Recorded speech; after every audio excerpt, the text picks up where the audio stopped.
வணக்கம். சித்தகேர் உணவே மருந்து மருந்தே உணவு. இன்னைக்கு மஞ்சள் பத்தி பார்க்கலாம். மஞ்சள் குர்குமின் இருக்கு, அதனால உடல் கொழுப்பை குறைக்கும். உடம்புல ஆன்டிசெப்டிக் வேலை செய்யும், உடல் வீக்கத்தெல்லாம் உள்ளுறுப்புகள் வீக்கத்தெல்லாம் குறைக்கும் அப்படின்னு நிறைய படிச்சிருக்கோம், தெரிஞ்சிட்டு இருக்கோம். இப்போ மஞ்சள் சமையல்ல யூஸ் பண்ணணும் கண்டிப்பா.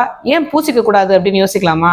ஏன் பூசிக்கணும் அப்படிங்கிறத யோசிக்கணும். முதல் விஷயம் வந்து மஞ்சள் பூச பூச உடல்ல உள்ள நாற்றம், ஒரு சிலருக்கு வந்து அந்த ஸ்மெல் இருக்கும் இல்லையா, வேர்வையாலையும் ஸ்மெல் வரும், உடல்ல நச்சு இருந்தாலும் ஒரு ஸ்மெல் வரும்.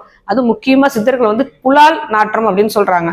தாங்கிக்க முடியாத ஒரு சில நாற்றங்கள் வரும். இது எல்லாமே இந்த மஞ்சள் பூசுறதால இந்த நாற்றங்களை குறைத்து நல்ல வசியம் பண்ற அளவு, அதாவது நல்ல கிரேஸ்ஃபுல்லான ஒரு ஸ்மெல் வரும் அப்படின்னு சொல்றாங்க. இதனாலேயே மஞ்சள் நம்ம பூசிக்கணும். ஏன்னா வேற கெமிக்கல்ஸ் எந்த ப்ராடக்டும் ஆர்கானிக்னு சொல்றாங்க, எந்த சென்ட் அடிச்சாலும் அது வந்து நாசிகளுக்கு பிரச்சனை தரக்கூடியதாக தான் அமையுமே தவிர, இந்த மஞ்சள் பூசினா மட்டுமே உங்களால் மஞ்சள் பூசிட்டு ஸ்கின் வந்து உங்களுக்கு ட்ரை ஆகுது, சுருங்குது, அதிகமா சுருங்குது அப்படின்னு நீங்க நினைச்சீங்கன்னா வாரத்துக்கு ஒரு முறையாவது உடம்பு ஃபுல்லா மஞ்சள் பூசிட்டே வந்தோம் அப்படின்னா, முக்கியமா கைக்கு இடுக்குலலாம் பூசிக்கிட்டே வந்தோம் அப்படின்னா, இந்த நாற்றங்கள் எங்கெல்லாம் வேர்வை உங்களுக்கு அதிகமா சுரக்குதுன்னு நீங்க நினைக்கிறீங்களோ, இந்த நாற்றங்கள் குறைஞ்சு குறைஞ்சு குறைஞ்சி உங்களுக்கு நல்ல கிரேஸ்ஃபுல்லான ஒரு ஸ்மெல் கிடைக்கும். அதனால கண்டிப்பா மஞ்சள் பூச ஆரம்பிங்க, வாரத்துக்கு ஒரு முறையாவது. மஞ்சள் சேர்த்துக்கிறதால நமக்கு பசி அதிகமாக இருக்கும், வாத பித்த நோய்கள் கம்மியாகும், நாசி நோய்கள், அதனால தான் மஞ்சளை பூசிக்கணும்னு சொல்றோம், சாப்பிடவும் செய்யணும் அப்படின்னு சொல்றோம். நாசி நோய்கள், அதாவது மூக்குலேருந்து தொண்டை வரைக்கும் உள்ள குழாயை வந்து சுத்தப்படுத்தி கொடுக்க வல்லது இந்த மஞ்சள். அதே மாதிரி ஜலதோஷம், 5 வகை வலிகள் தீரும் அப்படின்னு சொல்றாங்க. 5 வலிகள்னா எங்க வேணா நமக்கு வலிக்கும், உடம்புல வந்து நோய் வந்தாலும் வலிக்கும், இல்லைன்னா வாதம் அதிகமானாலும் வலிக்கும். இந்த மாதிரி 5 வகை வலிகள் இருக்கு. இது எல்லாமே வடியக்கூடிய தன்மை வந்து இந்த மஞ்சளுக்கு இருக்கு. வீக்கங்களை குறைக்கும்னு சொல்றோம் இல்லையா, ஒரு எதுவுமே கிடைக்கல டக்குன்னு மஞ்சள் இழைச்சி எங்கேயாவது வீக்கம் இருக்கு அப்படின்னா டக்குன்னு தடவில்ல.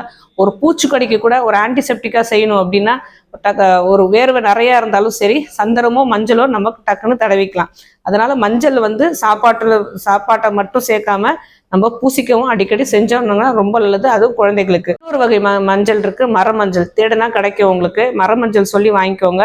இது வந்து உட்சுரத்தை குறைக்கும். இதுலயும் கொஞ்சம் இது தனியா பொடி பண்ணி வச்சுக்கிட்டு எந்தெந்த, அதாவது இதுல கொஞ்சம் வாசம் கொஞ்சம் வேற மாதிரி இருக்கும், அதனால கொஞ்சமா சேர்த்துக்கலாம். உட்ஜுரம் இருக்கிறவங்க, அந்த உட்ஜுரம் இருக்கிறவங்க, கனசுரம் அப்படின்னு சொல்ற ஒரு சுரம் இருக்கிறவங்க, மூல நோய் உள்ளவங்க இந்த மரமஞ்சளை சேர்த்துக்கிட்டா அவங்க ரொம்ப நல்லா இருக்கும். இன்னொரு வகையான மஞ்சள் வந்து கஸ்தூரி மஞ்சள். இது வந்து கரப்பான், கிருமி நோய், மேல் ஃபர்டிலிட்டிக்கு ரொம்ப யூஸ்ஃபுல்லாக இருக்கும். அதாவது மொட்டிலிட்டி, அவங்களோட ஸ்பெர்மோட கவுண்டை இன்க்ரீஸ் பண்ணி கொடுக்கறதுக்கும் இந்த கஸ்தூரி மஞ்சள் ரொம்ப யூஸ்ஃபுல்லாக இருக்கும்.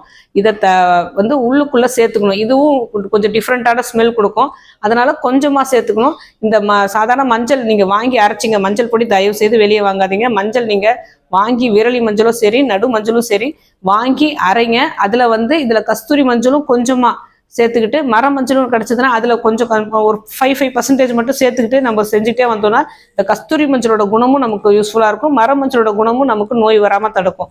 இந்த மாதிரி மஞ்சளை நம்ம உள்ளுக்குள்ளேயும் சாப்பிடணும், பூசவும் செய்யணும். இந்த மாதிரி மஞ்சளை நம்ம மிஸ் பண்ணவே கூடாது. ஏன்னா ஃபாரின் இதுக்காக பேட்டன்ட் வாங்குறதுக்கு ரெடியா இருந்தாங்க. நம்ம இந்தியாவில் உள்ளவங்க எல்லாரும் இதுக்காக ஃபைட் பண்ணி மஞ்சள் நம்மளோடது அப்படிங்கிறது உறுதி பண்ணியிருக்காங்க. ஸோ இந்த மஞ்சளை நம்ம மிஸ் பண்ணாமல் நம்ம சாப்பாட்டுக்கும் சரி, பூசுக்கிறதுக்கும் சரி டெய்லியே யூஸ் பண்ணிட்டு வந்தோம் அப்படின்னா ரொம்ப நல்லதாக அமையும், ஆரோக்கியமாக வாழ்வோம். உங்களுக்கு எதை பற்றி பேசணுன்னாலும் சரி, எந்த சந்தேகம் இருந்தாலும் சரி தாராளமாக கமெண்ட் பண்ணலாம். உங்களுக்கு எந்த நோயாக இருந்தாலும் அதுக்கு ஒரு நல்ல தீர்வு கிடைக்கிறதுக்கு சித்தா கேரை அணுகலாம்.